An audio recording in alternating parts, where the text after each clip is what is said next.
안녕하세요. 소마50입니다.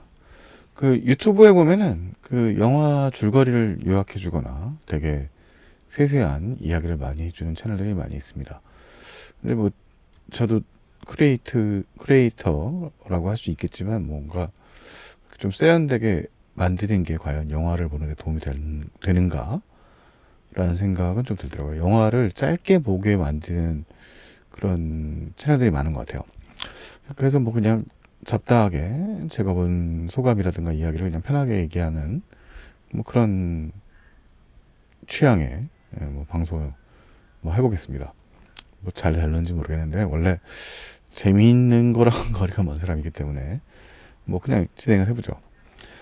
오늘 얘기할 영화는 뉴 뮤턴트인데 뭐 아시다시피 코로나 시대가 되면서 이게 제대로 된 뭔가 좀 임팩트가 있는 블록버스터들이 만들어지는 시대는 아니에요. 그래서 뭐 어떻게 보면 좀 약간 그동안 좀 덜 소개가 됐던 그런 영화들이 소개가 되고 있는데 조금 밀려 있었던 그런 영화들이 좀 알려지고 있는데요. 뭐 이 정도면 그래도 큰 규모의 영화죠. 뉴 뮤턴트라는 영화가. 근데 이 영화는 사실 뭐 말이 많았던 영화입니다. 이제 뭐 아시다시피 폭스는 마블 판권을 갖고 있었고 그 중에서도 이제 엑스맨과 관련된 계열의 판권을 가지고 있었기 때문에 그동안 이제 폭스 독자의 엑스맨 프랜차이즈 영화들을 계속 만들어 왔었는데 아시다시피 이제 크리에이터 최고 수장이라고 할 수 있는 사이먼 킨버그가 만들었던 다크 피닉스라는 이제 영화가 망작으로 판명이 됐죠. 그래서 이제 거기다가 기본적으로는 그동안 이제 마블 판권을 독점을 하고 있었던 디즈니가 이 폭스까지 인수를 하게 되면서 자연스럽게 그동안 이제 폭스가 소유하고 있었던 뭐 이 엑스맨 프랜차이즈 그 다음에 뭐 판타스틱 4 이런 영화들의 판권 자체가 폭스가 이제 디즈니 휘하로 들어가게 되면서 당연하게 이제 돌아가게 됩니다. 근데 이 뉴 뮤턴트는 엑스맨 계열의 이제 슈퍼 히어로 말 그대로 상당히 젊은 히어로들의 이야기를 다루고 있어요. 물론 저희가 무슨 슈퍼 히어로나 그래픽 노블의 팬이 아닌 이상 뭐 잘 알고 있는 그런 캐릭터들은 아닙니다. 사실 뭐 저 같은 경우도 엑스맨이 시작되기 전까지 엑스맨이란 이름이나 알았지 뭐 그렇게 잘 알지 못했는데 어쨌든 뭐 영화를 다 챙겨보게 됐습니다만 어쨌든 브라이언 싱어가 시작했던 엑스맨 프랜차이즈는 사실 슈퍼히어로 영화에 깊이감을 부여한 걸로 아주 중요한 영화라고 할 수 있습니다. 물론 그 이전에도 뭐 배트맨이라든가 뭐 있었습니다만 그 독자적인 뭐 쪽의 세계관을 펼치는 그런 영화라기보다는 인종 문제라든가 소수자의 문제를 갖다가 이 뮤턴트라는 세계관을 투영시키면서 슈퍼히어로 영화도 다양한 주제를 만들 수 있다고 보여준 것이 일종의 브라이언 싱어의 연출의 엑스맨 1, 2가 했던 일인 거죠.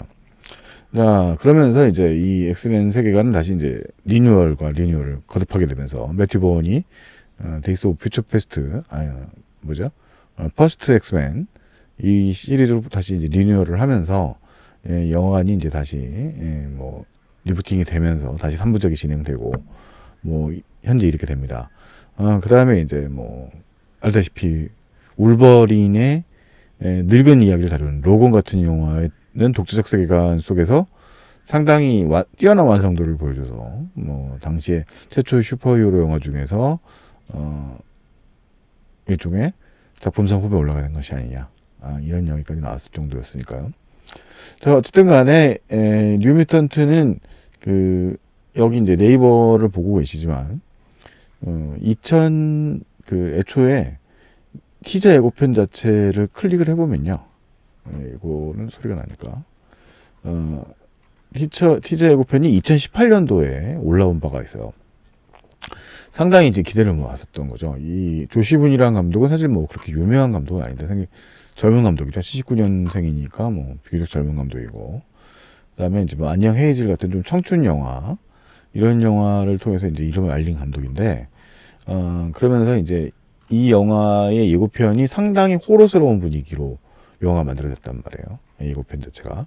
그러니까 슈퍼히어로 영화 중에는 그 호러의 성향을 보여줬던 그런 영화는 없었기 때문에 뉴뮤턴트가 뭔가 좀 새로운 걸 보여주지 않을까라는 기대를 했습니다만 망작의 느낌은 쭉 났었죠. 2018년도에 티저가 나온 다음에 2020년도 2년 동안 2년이 지나서 새로운 예고편이 나왔으니까 그 사이 이 영화는 엎어졌다 사라진다 뭐 재촬영에 들어간다 아니다 뭐 이런 얘기들이 설정들이 상당히 많았었습니다. 그래서 결과적으로 이제 올 지금 코로나 전국 속에서 국내 개봉 뭐 그다음에 미국 개봉도 일어났던 걸로 이제 알려져 있는데 보시는 것처럼 평론가나 기조 평론가들의 평이 아주 좋지 않아요. 초강력, 행패, 뭐 프로펙스 엑스 그립다 우리 형식형 이렇게 나와 있습니다. 그래서 영화가 가지고 있는 엑스맨이라고 하는 정체성 자체가 사실은 이 영화는 그 엑스맨이라는 정체성 자체도 조금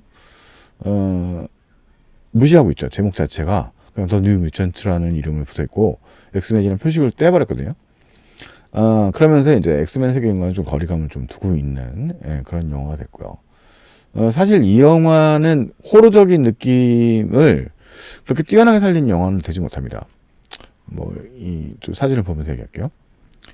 지금 뭐 사진이 24건 있습니다만 이 배우는 이제 메이시 윌리엄스라는 배우죠. 메이지 윌리엄스 그 왕자의 게임에 나왔던 배우죠. 젊은 배우고 그 다음에 아니야 테일러 조이. 우리나라에는 이제 알렸죠. 스프릿 23 아이덴티티에 이제서 얼굴을 이제 크게 알렸던 배우고 나중에 이제 샤멀란의 글래스에 또 출연했던 그 배우죠. 그 다음에 이 양반은 그 기묘한 이야기에 나왔던 배우예요. 기묘한 이야기에 나왔던 찰리 하튼? 찰리 히튼. 기묘한 이야기가 대표적이죠.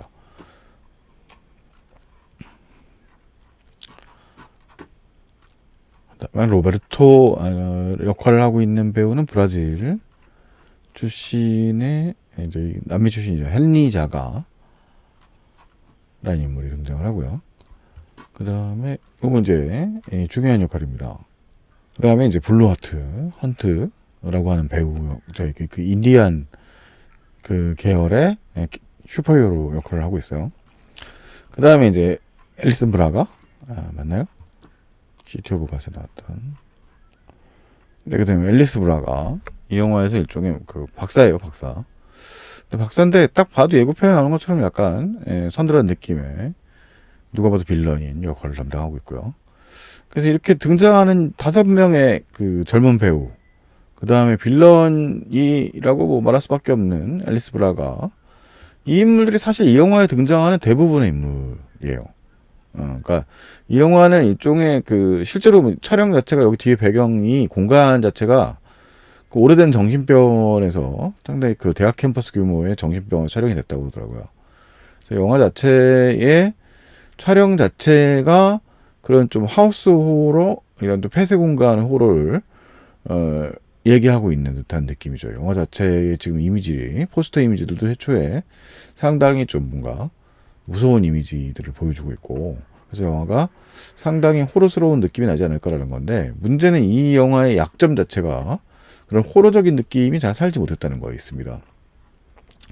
그 예고편을 보시면 상당히 이제 뭔가 그런 몽환적인 그 옛날에 나왔던 나이트메어 온 엘렘 스트리트 같은 그런 이미지의 오마주가 좀 담겨져 있기도 하다고 하고 실제로 이제 영화의 내용 자체가 이 현실몽, 그 실제의 인물들이 현대의 그런 현실, 꼭 자신들이 무서워하는 이미지를 현실에서 만나게 되는 거거든요.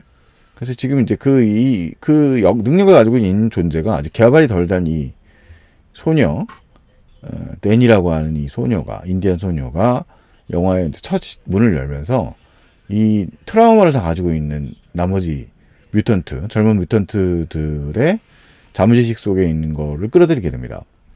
그래서 영화는 이제 그런 호러적인 이미지든 그런 자신이 무서워하는 이미지가 현실화됐을 때에 대한 공포감인데 이제 그 내면적인 거고 근데 그런 거지만 실제로 그런 공포를 일으키는 근본 악의 모습을 가지고 있는 인물은 아니거든요.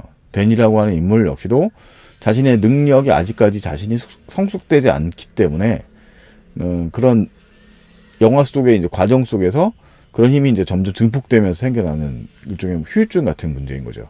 그래서 영화 속에 지금 나오는 여러 가지 호러적 이미지들이 이런 데니의 능력에 의해서 발현이 됩니다만, 그것이 이 영화 전체의 이미지를 끌고 나갈 수는 없습니다. 이들이 가지고 있는 잠재의식 속에 있는 그런 공포감들, 그러니까 이들의 어떻게 보면 전사, 그런 이들이 가지고 있는 무서움의 이야기들을 영화 속에서는 그려내고 있습니다만, 영화 전체가 그런 공포감을 계속 끌고 나갈 수는 없다는 거죠. 결국은 각성이 되는 거죠. 지금 이 영화의 후반부에 나오는 것처럼 이 캐릭터들이 사실 좀 어떻게 보면 되게 매력적인 캐릭터들이에요. 그러니까 각각의 트라우마를 가지고 있는 그런 이 5명의 주인공들이 가지고 있는 그런 개성들이 폭발을 할 때 매력을 가지고 있고, 그러면서 이제 영화의 후반부에 나오는 어떤 빌런, 이 예고편 속의 이미지 속에도 나오는 그런 좀 초현실적인 그런 인물과 맞서 싸우기 위해서 그들은 힘을 이제 가지게 되는데, 그 힘이 벌어지는 장면부터가 좀 어떻게 보면 이 영화에 좀 그런 재미가 있지 않을까 싶다는 거죠. 그래서 뉴뮤턴트는 그래서 호러적 성격보다는 사실은 존 휴즈라는 80년대의 하이틴 영화의 대표적인 인물이 그린 브렉퍼스트 클럽이라는 영화가 있습니다. 1985년에 만들어진 존 휴즈의 그 더 브렉퍼스트 클럽, 조찬 클럽이라는 영화가 있습니다. 뭐 이 영화는 뭐 사실 이제 우리나라에서는 그 정식 개봉을 거친다기보다는 비디오를 통해서 이제 10대들한테 좀 회자되던 영화고, 지금 미국에서는 사실 이제 10대들한테 엄청나게 많은 영향을 줬던 그런 영화였던 거죠. 뭐 각종 대중문화 아이콘에서도 여전히 뭐라고 할까, 오마주가 되고 있는 그런 영화라고 할 수 있어요. 이 브렉퍼스트 클럽의 멤버를 보시면 5명이죠. 예. 그러니까 이 5명의 멤버가 뉴뮤턴트에도 5명의 멤버가 뉴뮤턴트도 5명입니다. 구성은 여성 2, 남성 3. 여성 3, 남성 2. 조찬 클럽은 남성 3, 여성 2. 성비가 살짝 바뀌었죠. 시대가 변해서 지금 꽤 많이 흘렀습니다만. 근데 이 영화의 스토리 자체가 이 문제 아들이 거의 학교에 아무도 없는 그들 속에서 이제 벌어지는 자기들의 고민들을 서로 나누고, 성격도 다르고 과격한 애들도 있고 뭐 개성도 달랐던 애들끼리 서로를 이제 이해하게 되고, 그 다음에 이제 자기들의 세계를 찾는다라는 그런 뭔가 10대스러운 주제를 사실 멋있게 그렸거든요. 주제가 더 멋있고. 그런 이야기들의 일종의 슈퍼히어로 버전이 가까운 게 아닌가, 뉴뮤턴트라는 영화 자체가 사실은. 그래서 이 영화는 사실 호러적인 그런 느낌들보다는, 표방하고 있는 그런 느낌보다는 오히려 더 매력적인 부분들은 그런 슈퍼히어로들이 서로 개성이 달라요. 이 영화에서 어떻게 보면 이 메이지 윌리엄스가 연기하는 캐릭터는 그 종교적 성격을 가지고 있는 기숙사에 의해서 기숙사에 자라면서 종교적 능력이 커 있는, 물론 학대 받아서 이제 변하게 됩니다만, 그런 성향을 보여주고 있는 범생이 일종의 캐릭터, 그다음 죄의식에 시달리는 뭐 그런 순수한 면을 가지고 있는 아이. 그다음에 이 아냐 테일러 조이 같은 경우는 굉장한 반항아, 굉장히 트라우마가 세가지고 그거에 대해서 폭력적인 좀 반항을 하고 있는 그런 소녀. 그다음에 이 찰리 히튼이 연기하는 샘이라는 캐릭터는 아버지의 죽음 이후로 트라우마에 시달리는 되게 의기소침한 되게 블루칼라 소년, 계급의 소년. 그다음에 이 로베르토는 역시 트라우마에 시달리고 있습니다만 좀 배경이 되게 잘난 척하는 부잣집 자식의 이제 느낌이 있고요. 그다음에 이 데니라고 하는 소녀는 역시 이제 또 뭐 대부분 공통점이 있네요. 이들은 부모를 잃거나 했던 문제들을 가지고 있는데 없거나, 이 데니라는 소녀는 영화의 이제 전반부에 등장하는 것처럼 그런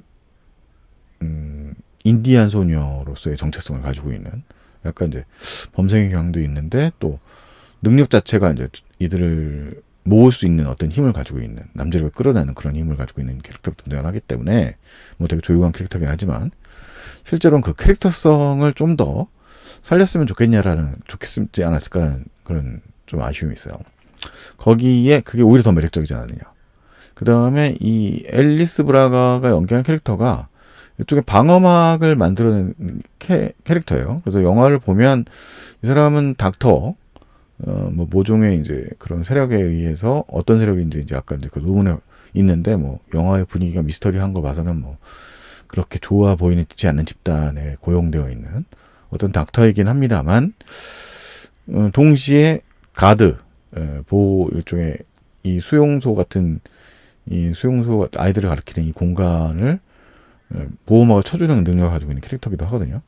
근데 그 캐릭터로서의 역할이 그렇게까지 폭력적이거나 압도적으로 보이지 않는다라는 측면도 있고, 그 다음에 혼자서만 빌런으로서의 위치를 점유하고 있는 거. 물론 이제 새로운 캐릭터가 뒤에 등장합니다만, 그 역할을 담당한다고 봤을 땐 밸런스가 너무 맞지 않느냐라는 그런 문제가 좀 있습니다. 그래서 영화에 예고편에 등장을 합니다만, 이 방울뱀은 뭐 새끼가 더 무섭다 뭐 이런 얘기를 하면서 노골적인 악역의 역할을 합니다만, 그런 캐릭터의 역할을 수행하기에는 조금 아쉬움이 쭉 남아있지 않은가.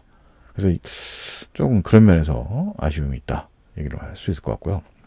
그렇다면 이 뉴뮤턴트를 전 나름 재밌게 봤어요. 일단은 왜 재밌게 봤느냐. 뉴뮤턴트에 대한 기대감이 없어야 됩니다. 저는 호러를 별로 좋아하지 않거든요. 그래서 애초에 전 호러와 영화라는 것에 대한 기대감이 없었습니다. 그래서 영화 사실 좀 중반부까지 지루해요.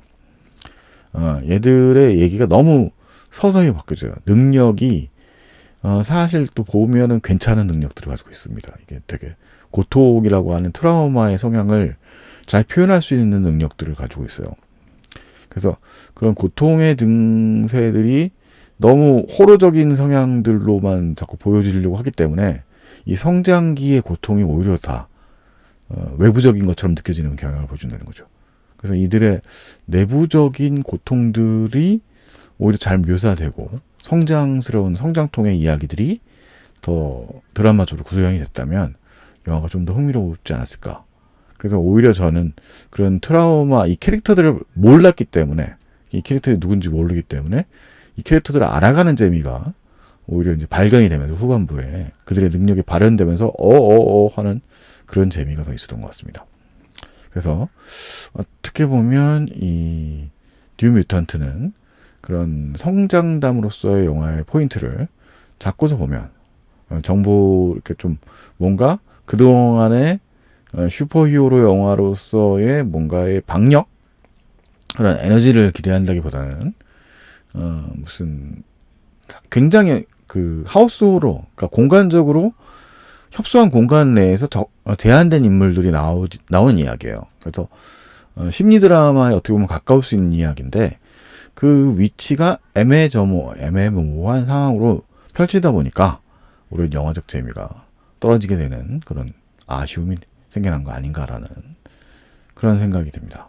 그래서 뉴뮤턴트를 재밌게 보려면 일단 기대감을 접으시고 뭔가 거창한 것을 볼 거야 라는 생각을 접으시고, 이 영화는 제작비가 슈퍼히어로 영화 중에 굉장히 적은 분량의 제작비입니다. 6천만 불 정도인데, 물론 우리나라 기준으로 보면 굉장히 큰 규모입니다만 그 동네의 기준으로 보자면 상당히 작은 액수의 슈퍼히어로 영화로 봐야 되기 때문에 기대감을 저버리고 영화를 감상하시는 것이 좋을 것 같습니다. 이상 소마 51의 뉴뮤턴트 감상 소감이었습니다. 다음에 또 만나도록 하죠. 안녕히 계세요.